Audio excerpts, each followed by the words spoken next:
پہلی تو میں آپ کو اس صورت کے ضمن میں بتاؤں گا جادو کیا ہے.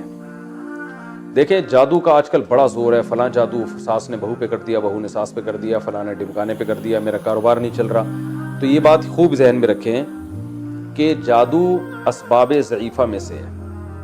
اسباب ضعیفہ کہتے ہیں کہ ان اسباب میں سے ہے جن پر اکثر نتیجہ مرتب نہیں ہوتا. ہم دنیا میں جتنے بھی کام کرتے ہیں نا، تو ہر کام کے کوئی نہ کوئی سبب ہوتا ہے، ریزن ہوتی ہے.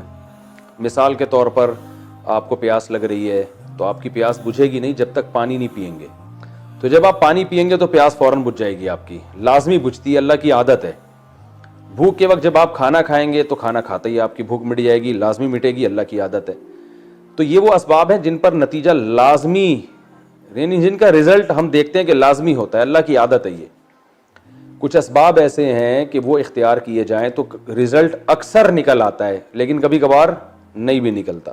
جیسے آپ بیمار ہوں اور آپ علاج کرتے ہیں تو عموماً فائدہ ہو جاتا ہے، لیکن کبھی کبھار فائدہ نہیں بھی ہوتا، دوائیں کھاتے رہتے ہیں کوئی اثر ہی نہیں ہوتا. تو یہ وہ سبب ہے جس پر اکثر رزلٹ نکلتا ہے.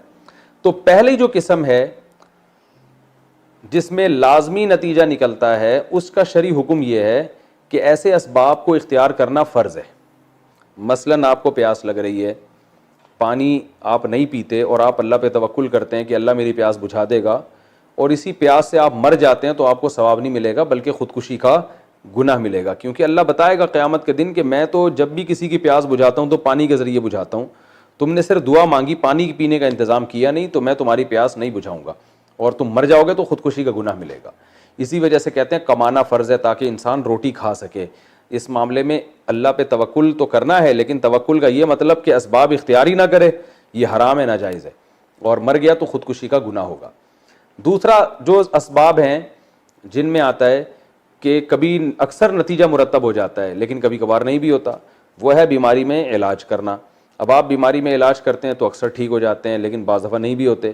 تو یہ والا سبب جو ہے نا، یہ اختیار کرنا سنت ہے، فرض نہیں ہے. یہی وجہ ہے تمام فقہا کا اس پر اتفاق ہے کہ اگر آپ بیمار ہوئے اور آپ نے علاج نہیں کرایا اور آپ مر گئے تو گناہ نہیں ہوگا، آپ کو خودکشی کا گناہ نہیں ہوگا. قیامت کے دن آپ اللہ کے سامنے آتے ہیں تو اللہ آپ سے پوچھتا ہے کہ تم جب بیمار تھے تم نے اپنی زندگی بچانے کے لیے علاج کیوں نہیں کیا؟ تو آپ کہہ سکتے ہیں اللہ مجھے کوئی یقین تھوڑی تھا کہ علاج کر کے شفا ملے گی، بہت سے لوگ ہم نے دیکھے علاج ہوا پھر بھی نہیں، تو میں نے کہا ہو سکتا ہے ہم بھی ٹھیک نہ ہو، تو اب میں نے صرف توکل کیا تجھ پر. تو ثواب تو نہیں ملے گا لیکن گناہ بھی نہیں ملے گا، کیونکہ بہت دفعہ ایسے ہوتا ہے بغیر علاج کے ٹھیک ہو جاتا ہے آدمی، اور بہت دفعہ علاج کرنے سے بھی ٹھیک نہیں ہوتا.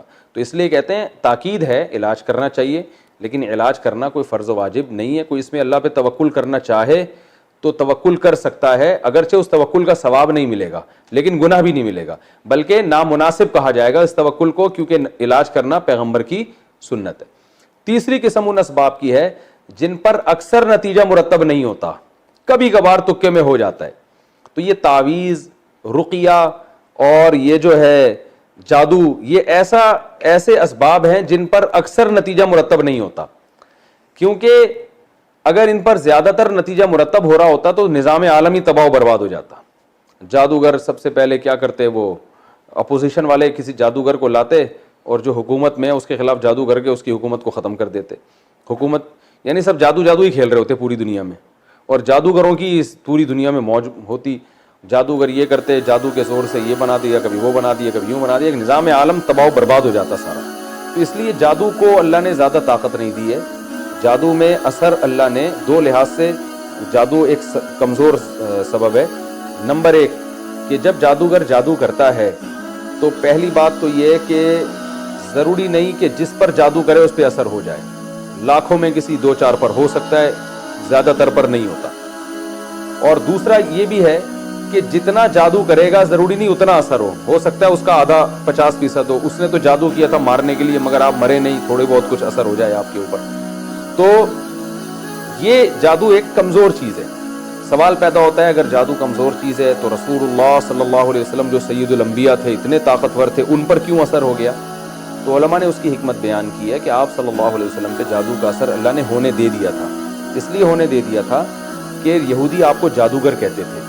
اگر آپ پہ جادو کا اثر نہ ہوتا تو یہودی یہ پروپیگنڈا کرتے کہ دیکھو ہم تو پہلے ہی کہتے تھے یہ جادوگر ہیں، ہم نے ان پہ جادو کیا, اتنا طاقتور جادو, ان کو کچھ بھی نہیں ہوا, تو یہ اس کی علامت ہے کہ معاذ اللہ یہ جادو کا توڑ انہوں نے کر لیا ہے. تو اس لیے اللہ نے آپ پر ہونے دیا تاکہ لوگ آپ کو بشر سمجھیں, عام انسانوں کی طرح, اور لوگوں کو یقین ہو جائے کہ آپ جادوگر نہیں ہیں. تو یہ حکمت تھی.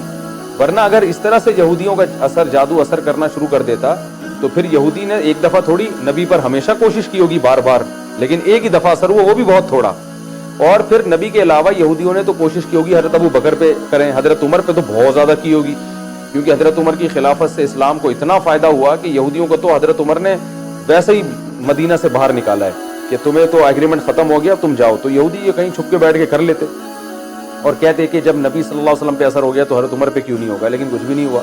اور ہمیں کوئی نہیں ملتا کہ حضرت عمر نے کوئی توڑ کی کوشش کی ہو, کیونکہ صحابہ کرام ان چیزوں میں زیادہ نہیں وہ پڑھتے تھے.